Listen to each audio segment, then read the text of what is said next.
this special Facebook Live in the Strong for Life Facebook group. Joining me tonight for this special breast cancer awareness evening is Laurie, and we have Mindy Heron as well. She is a physical therapist who focuses on helping women post breast cancer treatment, and Laurie is herself a breast cancer survivor. Ladies, first I want to chat about just 3 facts regarding breast cancer that you may not already know. On average, every 2 minutes in the United States, a woman is diagnosed with breast cancer. Approximately 64% of breast cancer cases are diagnosed at a localized stage, which means it's before cancer has spread outside of the breast when it is the most treatable.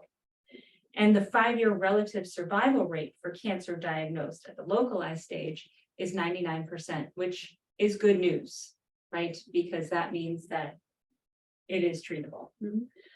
That's not the case for all, right? As we know. But that is positive news. We also know that studies have consistently shown that making some lifestyle changes, including keeping a healthy diet and exercise, can help you both with your diagnosis of cancer and afterwards. And Laurie, I know that you could definitely speak to this because you are someone who was doing all the right things. You Absolutely. Were doing all the healthy things. You were eating well, you were exercising, but yet you still got that diagnosis. Right. So if you could share with us, just share your story for those that maybe didn't catch it on the podcast, because you have both been gracious guests on the podcast. But if anybody has missed that, just share your story and, maybe how did exercise help you? There's a lot to unpack. There's a lot there. I know. From my perspective, I was diagnosed with invasive lobular cancer. So that is 17% of the 100 women that are diagnosed with cancer are diagnosed with lobular cancer. So there are 2 different types. There's ductal carcinoma, invasive ductal carcinoma. DCIS means that they're in situ coming along, and then the lobular, which is also lobular and situ as well. So there's a lot of different options, and women don't really know it because it's a difference between being in the duct or being out to the actual lobular gland or whatever the way that it goes. So I did not notice right away that I didn't know, because when I was doing exams and stuff like that, there really wasn't anything for me to feel because mine was closer to my nipples. So I think that's always important to make sure women know, just to kind of make sure you're checking that area. Mm-hmm. And I honestly, they've told me that I probably wouldn't have felt it just because of where it was. Interesting. So, and I was diagnosed at stage 1-ish. When I use the word invasive, that does tell you that that I did have it in a lymph node. I was fortunate enough during surgery, we confirmed what we saw at diagnosis, which was 1 lymph node involved. Okay. Although I did have 8 removed total, but the other 7 didn't have any cancer properties and stuff like that. So I was very fortunate from that perspective. So that our choice, or the choice I had made when I was diagnosed, was to have a bilateral mastectomy. Go ahead and stop it where it was. My left side didn't. It was just the LCIS, the lobular carcinoma in situ. So it was very early stage 0. So when I had my breast removed on the left side, that cured me. Wow. From that side. Yeah. But the right side, because it was further along and had the 1 lymph node involved, I did have to go through radiation. Okay. That was 25 sessions over a 5-week period. Actually, it started October 6th last year and ended November 9th. Wow. So coming up on the anniversaries of all that, and trudging over there every morning for 5 weeks. But they were my best friends during the time. Yeah. Throughout the process. So, and then as far as follow up and where I'm at now, I've had my deep reconstruction surgery, and that went pretty well. And I'm on hormone blockers and just kind of managing the side effects and symptoms. Mm-hmm. So you had asked about exercise and how that's helping. I find that a lot of the medications and a lot of the changes to my body over the last year make my body fatigued. But when I get up and start moving and start exercising, start running or lifting weights or doing a little bit of even just physical therapy work that Mindy has assigned to me, where I'm pulling a band across that's actually helping me stretch, I feel better. My body goes from, I wake up at first, I'm like, oh, I'm really fatigued. This is hard. I'm in menopause now. But if I start doing the exercise routine and just trying to get through it, it helps me so much more. Right. So, and prior to diagnosis, I'm a marathoner. I've done multiple races. We talked about that on the Right. podcast. I don't want to go into detail on that, but I was doing strength training 2 times a week, pretty frequently, yoga and stuff like that. So my only thing I haven't gotten back to fully is yoga. Yeah. At this point, but Yeah. I'll get there. That's Right. just my little one day at a time. Yeah. So, Yeah. sorry, But I that- mean, but it's amazing because like you said, you wake up each morning and, you have every excuse in the world to say, I'm not doing that today because I'm tired. Yeah. But the feeling that you get from doing the exercise, and that's the reward of feeling better. Absolutely. And you can face a day like this morning, I woke up and I was actually going to be on my feet the entire day from 7:30 a.m. to 2:30 p.m. And in the early stages of being post everything, that a day like that would have been like, oh, I can't do that. When I was old Laurie could have done that forever. Right. But new Laurie couldn't at one point. But today I did. I got up in the hotel and I went down to the gym. They had their Peloton bike there, which was really nice to see in a gym. Be able to log in, get a little spin in, and then I did all of my strength training, all of that stuff. And Right. I don't feel any worse for the wear after spending all this time with feet today. So yeah, it's definitely a very beneficial thing. Right. Yeah. So- And I would imagine that having been someone who had already exercise and healthy eating was already a part of your daily life, that sort of helped you in your recovery. Absolutely. Definitely has made a big, huge difference. So I kind of changed up the diet though, because one of the things they talk about a lot were things that I wasn't doing exactly before. I was just eating healthy. Now I'm paying more attention to how much protein I'm intaking. I think vegetable forward instead of just vegetables. I think I'm eating those before other things. Making sure fruit gets in there, all kinds of stuff, trying to get everything in that you can during the day. So it just changed around a little bit. Right. It's just a matter of being a little more mindful, I guess, Mindful, right? And not just, Right. I hope it's there or I think it's there, Right. but actually, holding yourself accountable, I guess, right? I also quit corn syrup. Yeah. So I met with the doctor that when she was giving me my results, she goes, you've got to quit the corn syrup. And I'm like, does that come up on the chart? How do you know? Did I have candy in my What else do you know? So that's one that actually I do notice a difference from just making a more mindful choice. And like I love a little snack, a little sweet treat at night. I have found the Unreal candy that is like these, they're not candy, they're little chocolate coconut bars. Dark chocolate coconut bars. Oh, yes, it's the blue packet. I watched the packages the other day. But Yeah. it's that perfect little end of the day, you have a sweet treat, and I have in the past been like one of those, ooh, ice cream, and then Right, and now I have this little tiny, and it's fine. right, It's the mindset, it's switched yeah. because I can't overindulge Mhm. and feel as good as I Right.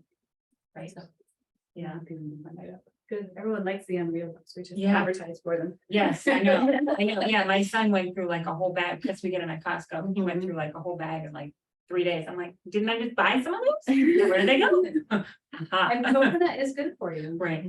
Yeah, I don't think in the large amount that he ate, but that's okay.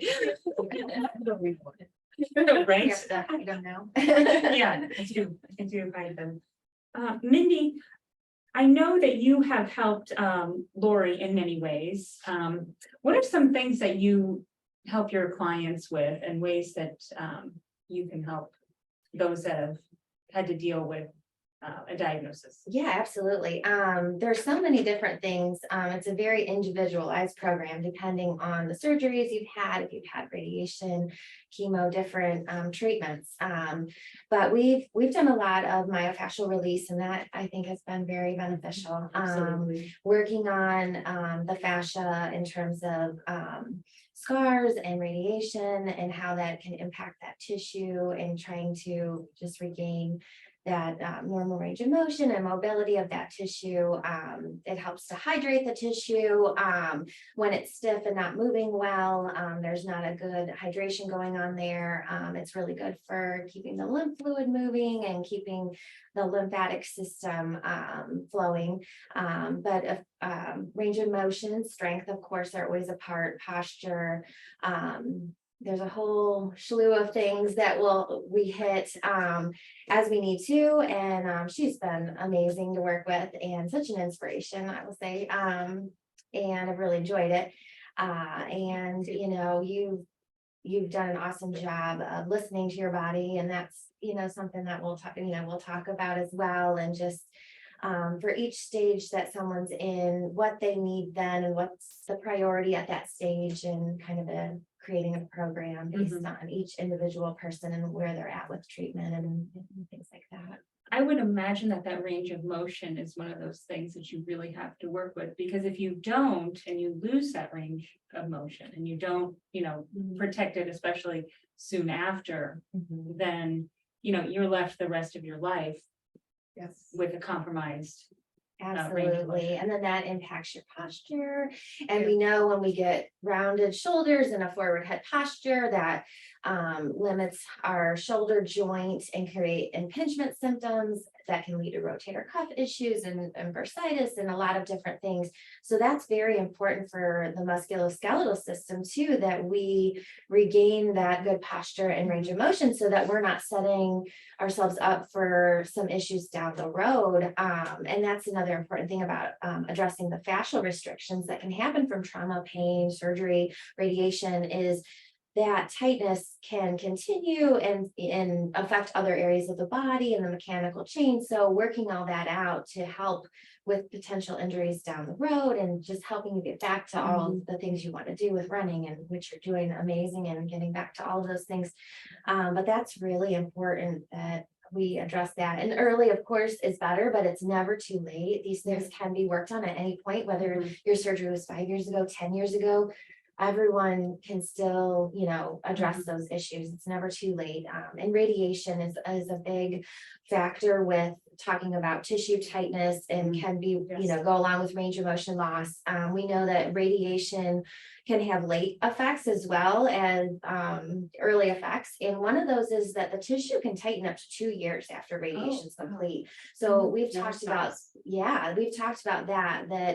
that doesn't mean that maybe you're doing your stretches and exercises at the same frequency that you are right after, but there needs to be a maintenance program. But just, you know, a lot of education on that too.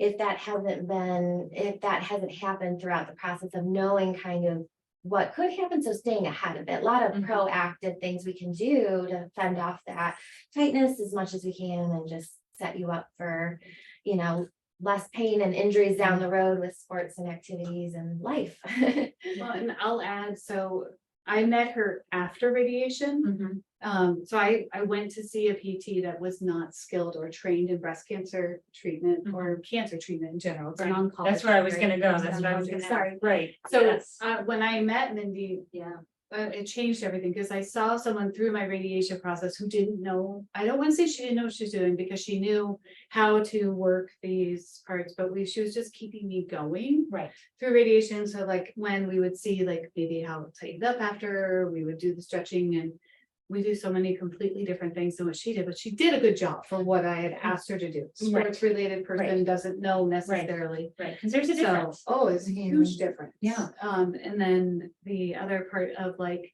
you talked about trauma just briefly too. I was lucky enough to land on my face in August while I was running. And when I went down, somehow I jarred this side, and I came back to her and I'm like, it just hurt, like it wakes me up at night. Literally, this breast was waking me up at night for, and I haven't complained a lot. So wake me up at night for, I think it was about 3 weeks that I would tell you. Mm-hmm.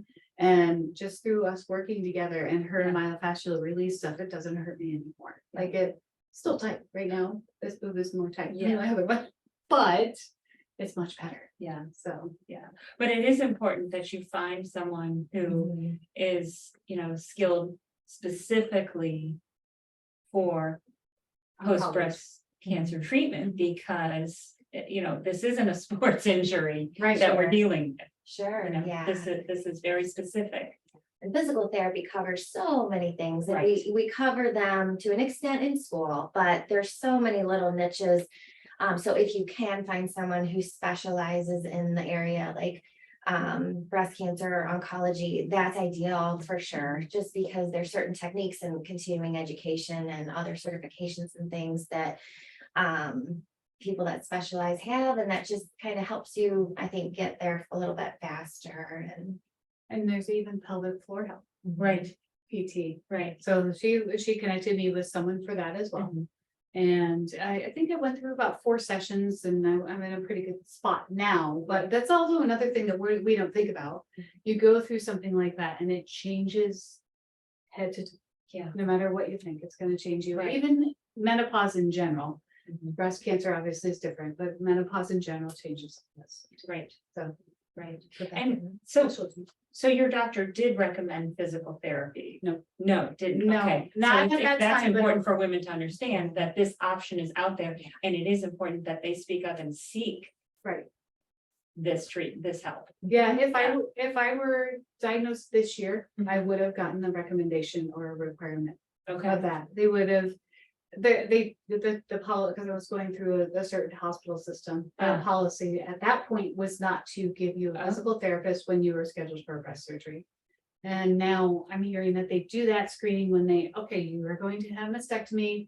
You go to see Jane beforehand or Bob, right. and then we'll know what we need to treat. So you can establish a Okay. practice of Yeah. care, is that a standard of care? Yeah. I couldn't think of the right word.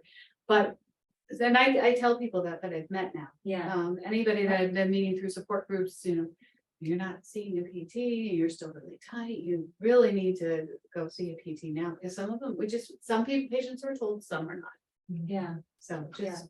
But Depends on the care. it's like Mindy mentioned, it can affect everything is connected. Yes. And it then leads to, as you mentioned, overuse injury, right? Because you're in improper posture, which leads to a whole host of other problems and pain. And so we don't have to live in pain every day. There is a way to fix it. And as you mentioned, it doesn't have to be, the second after surgery. It can be, maybe you're living in pain. Your surgery was 5 years ago and you've been in this pain because, when you move your arm like this or you have no range of motion, that can be addressed. Right. Yeah, right. And you don't have to live with those symptoms. We can help you with those. Like that's something that I've gotten a lot of feedback over the years from patients. They didn't want to complain about this because they were just so grateful that they were here and those kind of things.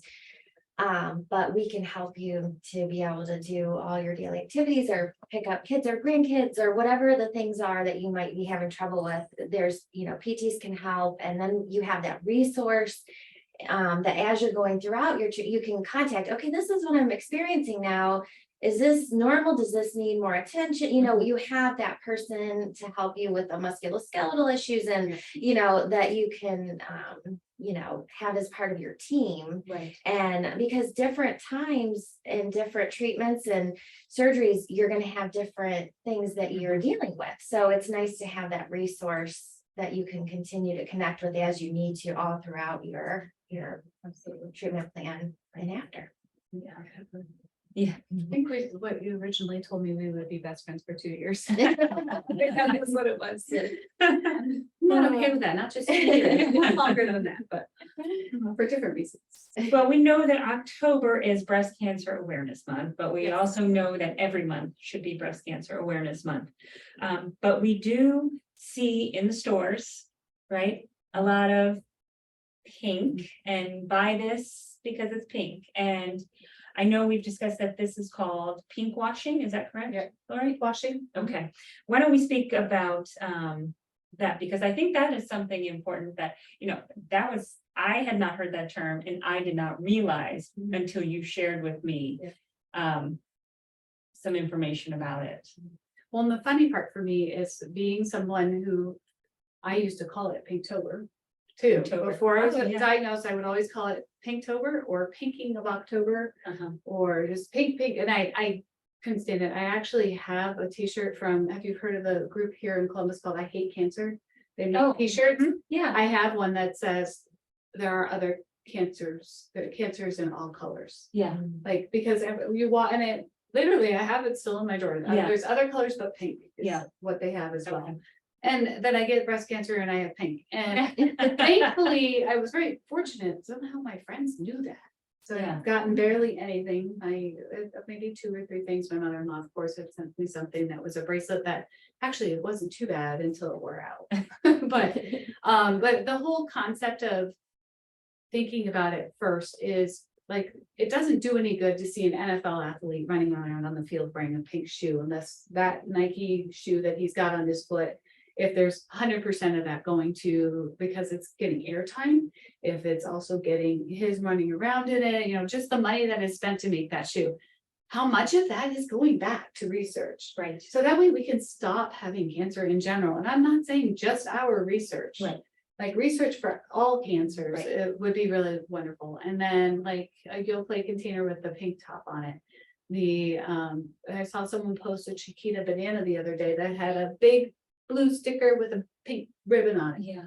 It's not doing any good unless we actually are giving money back. So it's like looking at, I was thinking about this yesterday. I had a bracelet show up on my Facebook feed from, not bracelet, I'm sorry, a ring that's a running ring. And so they do like these. Yes, yes, yes. rings, Uh-huh. and it was pink. And so I clicked through and you go to their site and it says 20% of this ring goes to American Cancer Society.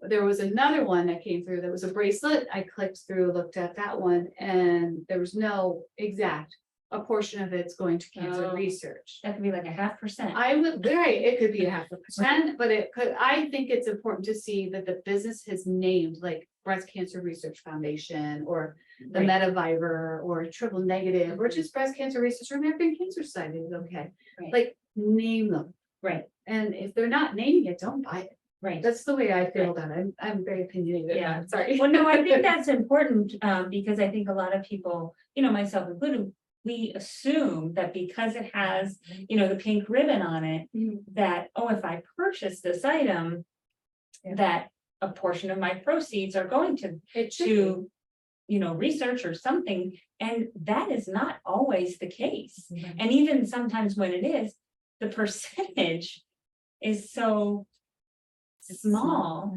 that you can go find another product that where it is actually, there's a larger percentage that's going towards the cause. Absolutely. So it's important to do our research, and I think, that is something that, especially this month, because we are surrounded by it this month. It's a good month to, take note of that and make sure that, wait a minute, before I press the buy and put that in my cart, how much of this is actually going to help this cause. And also along those lines with the pink washing is some of these products have known carcinogens in them. Yeah. And so they put the pink ribbon on. So just kind of being aware of that aspect as well, that, Right. Yeah. it may not be really. Bow on it. Yeah. Right. And there is a whole campaign, Think Before You Pink, that has information for people where it kind of has an outline of questions you could ask an organization and just to delve into that deeper to make sure that, your money that you want to donate is going towards a good organization that's going to help with research and things. So that might be worth checking out. Yeah. There's definitely a lot of them could also, there's a lot of different things they could donate to as well. Like Right. I know we're talking a lot about research, but also in the communities that we're in, there's peer support groups that are available, that are highly valuable to women to like walk. It's hard to explain it when you've not been there, but Mhm. walking into a room where you know that everybody else is in the same shoes as you, Right. and you're getting this little bit of a, you don't have to tell them how they know. Yeah. And those groups don't tend to get research dollars, or not research dollars, but the breast cancer dollars, because most of it's Mhm. going to research. So sometimes they're being left out as far as funding. So it's, look for those groups in the communities that you're in and support, or ask your friend who might be like their mom was a breast cancer survivor, or, you know, maybe they were, or whatever. Right. They know where Right. those groups are, and what they can do. Like one here locally is Pink Ribbon Good. Okay. So they do a lot of great stuff. I go to an event once a month for them. That's a survivor event Oh. where we do either have a talk, where Mhm. that's partially where I learned about pelvic floor therapy and stuff like that, and lymphedema. Uh-huh. But we also do sometimes just do things like next week we're making flowers. So We're many doing flower flower arranging. I'm learning how to flower arrange. Like, you know, but it's But just just- something different, Right. and it, while you're sitting there talking, you find so many friends, or Yeah. you find out. I found a mirror twin, someone who had the left side worse than the right side, and they're like, same treatment, Right. no chemo, same types of things, and we're like, mirror twin. Anyway, sorry. No. Total side note, but it's just one That's of those things important to think about, because like you said, so often we just think about the research aspect, and there are other areas that could use the support and could use the funding that are often left out. Mhm. Absolutely, And those areas are just as helpful for the Mhm. patient absolutely. as the Yeah. research. I never want to see either of you there, so. I know we have talked, the three of us, about some resources such as knowyourlemons.org. Why don't we share a little bit about this special website, because it is it's a very useful tool, and all women should be checking out this website. And I am going to post a link for the website in the comments once we are done here, so make sure that you check that out. But I know you two can both speak to that site better than I can, so. Sure, I'll start Yeah, with there, because absolutely. I learned about it. So I learned about it from another breast cancer patient. Because I kind of asked, I said, oh, I've been asked to sit down and chat, what would you recommend, or what things, and she brought it up, and I had seen it before, but I didn't see it until she Mhm. brought it up, so take a look at it. So it's Know Your Lemons. Basically, they have created an egg carton where each lemon has the different types of things you should be looking for when you're doing your breast self exams. And this isn't just for women, it's for men too. So some of the things that it gives you a little bit of information about is one of the areas, actually, I put this one down first for me when I wrote my little notes, but a thick area. So one of the things I had noticed changed on when I had my real breasts was right on the right side, there was a thickness that had been there, but it got thicker. Mm. And I made the appointment for my mammogram, because you schedule it for your annual for Mhm. July. If I had seen this before that, I may have just said, you know what, it's April, it's March, or whatever timing it was, and I would have called and just said, you know, I'm noticing something different, just get me in sooner. Right. Because you shouldn't have to be worried about annual appointment. Mhm. If you think something's changed, you go. If you're under, the majority of patients are, I think it's 15% are under 50. Okay, So Wow. that's That's a high number. Yeah, that's a high number, and I think what you mentioned about, being so concerned with this annual, Mhm. right? If, trust your gut, right? Right. And if you feel that something is wrong, literally and figuratively, right? You know the best. You know the best, make that appointment. Yeah. That appointment. There is a popular running podcaster. This over the summer, she's 38. Over the summer, I'm listening to her podcast live, and I stopped dead in my tracks because of something she said. I have a life update for you. So she was 38 years old, and she went to pull up her bathing suit. She just kind of, the description, I'm picturing it in my head while she's talking, that, she felt something strange on the right side or left side. I can't remember exactly which. And went to her doctor, and her doctor was like, oh, it's probably okay. You're 38, you're hormonal, it's probably fine. And she said, no, I want to know. So she has gone through now at this point, because she went and had a mammogram, because she had never had one at 38. You don't have Right. them Right. unless you have a family history. So Mhm. she went and had the mammogram. And it came back that she had cancer, and it was a lot of cancer. Wow. By the time, so fast forward with her story, she's BRCA positive too, so she's got that unfortunately Mhm. going for it, but it's a lump that she found while she was putting on a bathing suit that led her to when she had her mastectomy. They did see, the way she puts it on her Instagram, they told her breasts were messy. Wow. So there was a lot going on, and she's young. Yeah. So it's just making sure, like any differences like that, like she talked about the lump, a sunken nipple, hard lump, if it's not moving, I think it's the moving, right? If they move, then they're okay. It's they're not moving, then it's not a good thing. Yeah. So it's just knowing yourself, and men need to know that too. Yeah. They really should. I've been pushing my husband. He's not listening to me, but you need to be They never do. feeling themselves up as well and paying attention to those different things. Yeah, we came across the stat that 2,710 men will be diagnosed this year with breast cancer and 530 will die. Wow. So that's a high percentage of that, 2,700. Yeah. It's really important. Yeah. And it's just important to know your breasts and up into the armpit area, up into the clavicle, your collarbone, the breast tissue covers a bigger range than you think. So just including all that in your exam, but knowing yourself so that if there is a change, you just know something has changed, which means I need to go. But that picture of the lemons is a great visual It's great of showing you exactly what each one of those things can look like. And I think that's a very helpful tool, as well as the quiz that they have on that website. That was very helpful. And then you can get reminders about your self-exam. If there's any more information you need or help with things, they'll email you reminders, and it's a great website to and they have the app. yes, they You have can to. download an app from the Google, I think it's both Google and Apple store. And then you sign up for it, and it'll send you a reminder on the first of the month as well. And it's free. So These are yeah. free reminders. Yes. And it'll talk about your cycle and what time of the month the exam would be best to do, because there are times where the hormones will influence things. And so there's a time frame in there that would be ideal to do it in that time frame and be consistent, but still better to do it than not do it just because you missed the time frame.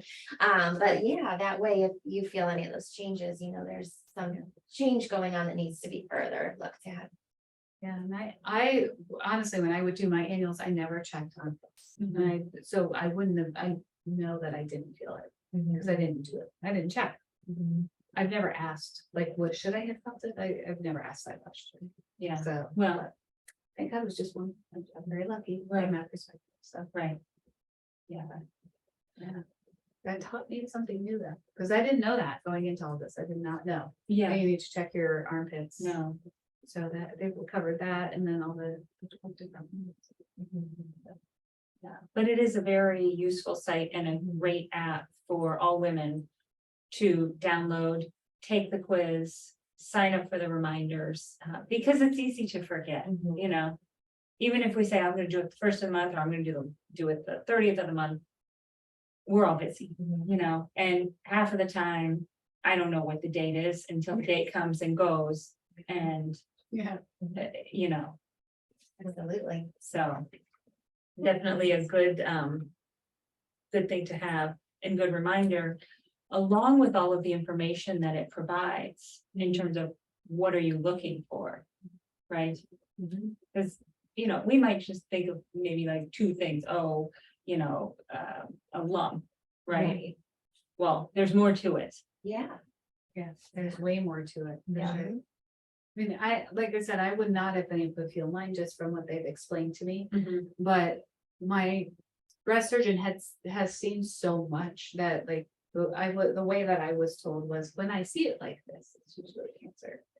And it's just interesting, like how that every person has a different way that they were told. And that was my way, Right. because she's also a breast cancer survivor herself. Wow. So she actually had finished her training. She just finished, I think 8 months in training to be a breast surgeon, and then she got diagnosed. And she is 7 years out, 8 years out at this point.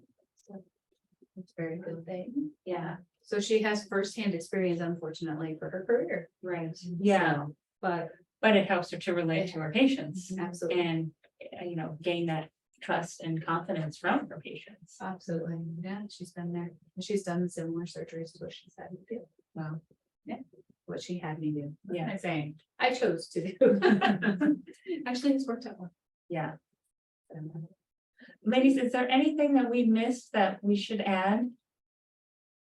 I don't know, I was just thinking about just mentioning different types of foundations that Mhm. are available, that the Oh, that'd be areas great. from a breast cancer perspective, what I had was a common Mhm. ductal and lobular. They're both common cancers, but it's the staging that makes a difference. Mhm. So I think what 3 and above is usually pretty. I was really grateful not to be 3 or above. Mhm. Okay. So, and then there's also the hormone type, typing as far as HER2 negative, HER2 positive, triple negative, double, positive on your hormones, ERPR, negative on your hormones. So there's all these different things. One of the things that's rare and unique is triple negative. Okay. I have found more patients recently, and I'm acting like I'm a doctor, but I have become friends with more people recently that are triple negative. I know some people that are 7 or 8 years out from triple negative, which says we're getting a long way with research, that they Okay. are that far Mhm. out. But it just means that your hormones in their case are not feeding the cancer. There's not really an understanding of how it develops, why it's there, etc. So they have a whole foundation for triple negative breast cancer research. Oh. So that's available, TNBC Foundation. I think it is. Okay. And then there's also Metavivor. I brought it up already, but they're for metastatic patients. Those are the patients that it has spread from the time that they were diagnosed. It spread. Some Okay. cases it spread too soon and we lose them quicker than expected. I did have a friend from running who was diagnosed, and I don't know her exact timing, Mhm. but once she was diagnosed, it was already in her bones, and we lost her this Oh, early February wow. this year. And she was 45. Oh, wow. So just think of all those different types of, because that's where we need the research. We need to understand why it's coming on like that. Why is it happening? How does it go to your bones that quickly? How do they become, I don't want to say infected, but become that sick? Right. Yeah. I do know, not a positive, Metavivor, I do know Metavivor that is 5 years out. So Oh. I won't share much about her story, but she's 5 years out and she's stable right now. Yeah. So there's treatment, there's advancements that are helping everybody. But if we can put funding and research towards that. Mhm. And some of those bigger foundations like American Cancer Society and locally Pelotonia, they do take their funding and Mhm. send it to research in different ways. So that's our good. They're definitely in the same thing, but sometimes we need to put a little more effort or highlight on other things. And then a patient who's HER2 positive versus being HER2 negative, like I was, Mhm. HER2 positive just means that you automatically have to have chemo, because triple positive is meaning your hormones are really feeding your cancer. Oh. So, and mine was hormone positive, but HER2 negative, so I got lucky. I Yeah. guess. It's one of the more common choices. Truthfully, the diagnosis was a little bit more common choice selection. I don't know. I chose none of this. Something like that. But from a research perspective, I'm not very, I learned a lot during the process. That's where I got most of my knowledge, is just, oh, that's a new thing. Let me go look it up and research it, get a little idea. So the best way to support and help any of us is just, like I said, is the funding and research. Yeah. And send us a pink pen. Right. No, that type of stuff. It's the other thing I would say that I put out there is just in general, I've been very public about it. Mhm. And I have never had any issue with being public about it. Once my core family knew and my core friends knew, I was okay with being public about it. Right. But it's the random, weird, strange questions that come out there. Yeah. Like I had someone complain to me about their healthcare bills for their menopause, and I'm like, oh, you don't have breast cancer? It was just like she was complaining about how expensive her stuff was, and I'm like, you know what I mean? It's, Yeah. it's not trying to, it's just Right. think before you start asking your survivors to tell you, Yeah. all that stuff. Right. It Does that does. make sense? It does. But I liked how you mentioned that you were able to look into things, Yeah, and not be afraid to ask, right, right? I mean, not afraid. at don't all. be afraid to ask your doctor questions. Don't be afraid to put them on the spot. Right, This is your health, it's your body, and you need to, be okay with asking the tough questions. right, And I think sometimes women in particular, right, when a doctor says something, they say, okay, and then they walk out the door. Yeah. Yet they walk out the door with their 60 questions yeah. that they didn't want to ask because, oh, I didn't want to upset the doctor, or, Challenge them. right, that's it. Yeah. I didn't want to challenge them, and it's okay. Yeah, that they're there to hear the questions and. Yeah. And like you get frustrated at a doctor's office if they're running late. I'm glad they're running late. I've changed my whole thinking on that, because I remember early years ago, I had a gynecologist that was 2 hours late. Wow. And because he was delivering a baby, and I remember being okay with it at that point. And then when it continued, I got a little irritated, because I'm like, you can't always be the. But now, like my primary care, I know when I sit down with her, she's taking 45 minutes with me because I have questions for her. Yeah. And that means she just took, if she's 45 minutes late to me, that's because she gave 45 minutes to somebody else. Like I reframe how you're thinking about it. Right. But if asking us questions is never a problem. I've obviously been very open. I just hope that didn't come out like I was saying. No, But no. yeah, it's important to talk about, because I think we as a society kind of hide behind the Mhm. what we look like. Yeah. And we're not, we don't know what everyone's carrying around with them. Right, So. right. Yeah. Yeah. Mindy, was there anything? Oh, it's also We missed- National PT Month, so I have to say that. But also just, there is a lot of research to show how much exercise can help decrease your risk of a lot of different cancers. There's some studies that show that postmenopausal women can lower their risk by exercising for breast cancer. And we know the two main risk factors are being a woman and getting older, which we can't do anything about that, Right. but we can exercise. And if you're hurting in any way that's preventing you from doing what you want to do to keep moving and be active, your PTs are here. That's my PT month plug. And for men too, there's a lot of research to show the importance of exercise in reducing your risk. And then even after having cancer, there's a lot of research to support walking, not only for things like fatigue, but also just survival rates of people who walk regularly and move are higher. So it's powerful. The exercise can be very powerful. Well, they do say movement is medicine. Right? Yeah, so Yeah, it's like, I like that. I've always like that. It really is. Right, It really right. is. Well, and there's so much heard that research today. too in terms of the mental health Mhm, aspect. yeah. So it's not just, Mhm. the physical, but also the mental aspect of it as well, which is also a challenge when you're going through something like that. Yeah, absolutely. Makes a big difference.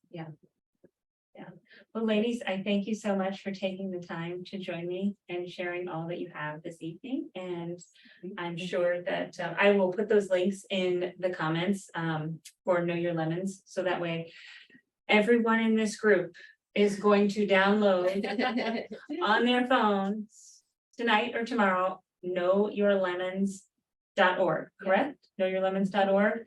And that will take you to the app. The app is listed on that. And you can follow them on Instagram. They have, Okay. and I don't know if you dug into their site, but I was looking at it. I thought it was pretty interesting. You can learn to teach it. So Oh, you can learn how to teach what their message related to knowing your limits and stuff like that. You can take an Really? education class. okay. So that was. I'm a I sucker love for that. continuing ed, so. I never, so. Yes, you know where you'll find me. You bring the pink and yellow. More lemons on you. yes. More lemons. All right, ladies, well, thank you so much, and thank you all for those who watched the live and for those that are watching the replay. Thank you. And if you have questions, remember, you can put them in the comments and one of us, because we're all in the group, will get back to you. Sure. Thank you.